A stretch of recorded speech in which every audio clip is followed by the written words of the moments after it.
आज का वीडियो थोड़ा अलग है, थोड़ा गहरा है, क्योंकि हम आज एक ऐसी गुत्थी सुलझाने वाले हैं जो अक्सर हम सबके दिमाग में चलती है, लेकिन कोई खुलकर बात नहीं करता है। तो चलिए शुरू करते हैं। देखिए, अगर आपने हमारा पिछला वीडियो नहीं देखा है, तो जहां हमने एफआईआर की बारीकियों, उनके प्रोसेस और ई एफआईआर के बारे में डिटेल में बात की है, तो सबसे पहले आप नीचे गए डिस्क्रिप्शन में दिए गए लिंक पर जाइए और वीडियो को पहले जरूर देखिए, क्योंकि आज की बातचीत उस वीडियो की बुनियाद पर ही टिकी हुई है। हाँ, उस वीडियो में हमने सिर्फ एफआईआर की बात की थी, लेकिन आज हम बात करेंगे उस चीज की जो एफआईआर का दूसरा पहलू है, और वो है कंप्लेंट। चलिए इस बात को एक कहानी से समझते हैं, ताकि आपको कोई भी कानूनी पेच समझने में दिक्कत ना हो। अब ठीक है। मान लीजिए आपका एक पड़ोसी है, राहुल नाम का, इससे आपकी थोड़ी अनबन चल रही है। एक दिन राहुल ने गुस्से में आकर आपके घर के बाहर पत्थर फेंक दिया और आपको धमकाया। बाप रे! आप पुलिस स्टेशन भागते हैं कि एफआईआर दर्ज हो जाए, लेकिन पुलिस कहती है कि यह बहुत छोटी बात है या किसी भी कारण से एफआईआर नहीं दर्ज करती। 36 बार देख नहीं रहा कौन पोजीशन में बैठे, थॉट चल रहा हुए थे दिमाग में। अब आप क्या करेंगे? क्या आप चुप बैठ जाएंगे? ऑब्वियसली बिल्कुल कोई भी चुप नहीं बैठेगा। यहीं पर काम आती है कंप्लेंट। अच्छा, एफआईआर और कंप्लेंट के बीच का यह फर्क ही वो बारीक लकीर है जो आपको यह सिखाती है कि कब आपको पुलिस की मदद लेनी है और कब आपको सीधा कोर्ट का दरवाजा खटखटाना है। एफआईआर के बारे में हमने पहले विस्तार से बात की थी, पर एक छोटा सा रिकैप देती हूँ मैं, ताकि आप आज के मुद्दे से जुड़ सकें। हाँ बिल्कुल। भारतीय नागरिक सुरक्षा संहिता यानी बीएनएसएस 2023 के सेक्शन 173 के तहत एफआईआर तब होती है जब कोई बड़ा अपराध होता है, जैसे मर्डर, चोरी, बलात्कार। यह पुलिस की जिम्मेदारी है कि वो इसे दर्ज करे और छानबीन शुरू करे। इसमें आपको कोई कसम खाने की जरूरत नहीं पड़ती है, आप बस अपनी जानकारी देते हैं। लेकिन कंप्लेंट यानी परिवाद बिल्कुल अलग होती है। बीएनएस के सेक्शन 21H के मुताबिक जब आप पुलिस के पास नहीं जाते या पुलिस आपकी नहीं सुनती है, तो आप सीधे मजिस्ट्रेट साहब के पास जाकर गुहार लगाते हैं। आप कोर्ट को बताते हैं कि आपके साथ ये जुल्म हुआ है और आप चाहते हैं कि जज साहब उस पर कार्रवाई करें। अब आप पूछेंगे कि दोनों में बड़ा अंतर क्या है? देखिए, एफआईआर में पुलिस का रोल सबसे पहले आता है, जबकि कंप्लेंट में जज का रोल पहले आता है। एफआईआर गंभीर अपराधों के लिए होती है, लेकिन कंप्लेंट आप छोटी मोटी लड़ाई, गाली गलौज या किसी भी ऐसी घटना के लिए कर सकते हैं जहां पुलिस हाथ खड़े कर देती है।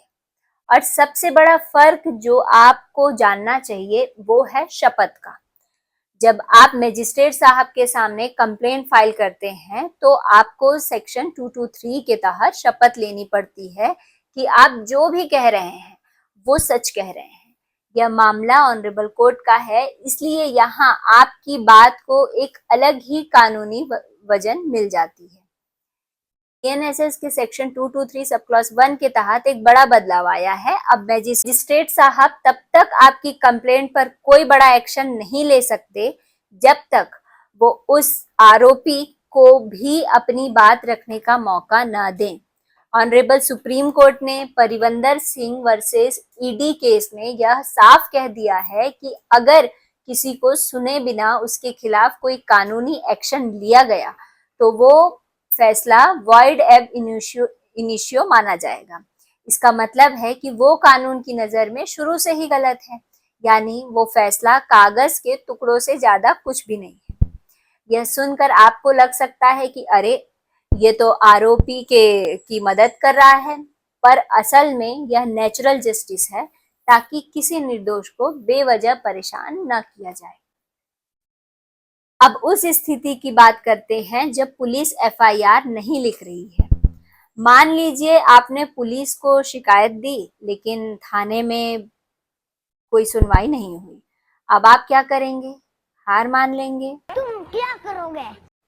तो सबसे पहले सेक्शन 173 सब क्लॉज 4 बीएनएसएस के तहत आप अपने जिले के एसपी यानी सुप्रिंटेंडेंट ऑफ पुलिस को लिखित में अपनी शिकायत भेजें।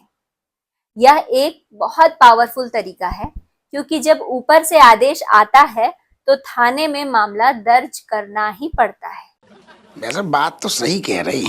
लेकिन अगर एसपी ऑफिस से भी कोई रिस्पांस नहीं आया तब आप सेक्शन 175 सब क्लॉज 3 बीएनएसएस के तहत सीधे मजिस्ट्रेट साहब के पास जा सकते हैं।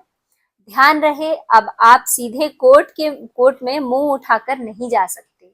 आपको मजिस्ट्रेट साहब को ये सबूत देना होगा कि आपने पहले पुलिस को शिकायत की थी पर एसपी की शिकायत की थी और कोई एक्शन नहीं लिया गया।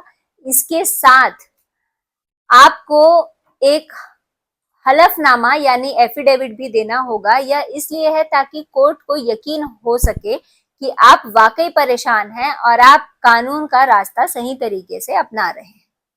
अगर कोई पुलिस ऑफिसर फिर भी जानबूझकर एफआईआर दर्ज नहीं करता है, सेक्शन 199 बीएनएसएस के तहत उसे 2 साल तक की जेल हो सकती है। अच्छा। अब कानून पुलिस की जवाबदेही तय कर रहा है जो हम आम नागरिकों के लिए बहुत बड़ी सुरक्षा है। तो गाइस, इस पूरी बातचीत का सार यही है कि एफआईआर पुलिस का जरिया है और कंप्लेंट कोर्ट का रास्ता है। अगर आपके साथ कोई बड़ा अपराध हुआ है तो एफआईआर के लिए जोर डालिए, लेकिन अगर पुलिस मदद नहीं कर रही है या मामला थोड़ा अलग है तो मजिस्ट्रेट साहब के पास जाकर कंप्लेंट फाइल करने में संकोच बिल्कुल भी ना करें। मुझे उम्मीद है कि इस वीडियो से आपको एफआईआर और कंप्लेंट के बीच का जो धुंधलापन था वो पूरे तरीके से अब साफ हो चुका है। कानून से डरने की बिल्कुल भी जरूरत नहीं है, कानून को बल्कि समझने की जरूरत है। समझ गया। क्योंकि आपकी जानकारी ही आपकी सबसे बड़ी ढाल है। हमने एफआईआर वाली वीडियो का लिंक डिस्क्रिप्शन में डाल दिया है, उसे एक बार जरूर देख लें ताकि पूरी पिक्चर आपको साफ हो जाए। जय हिंद।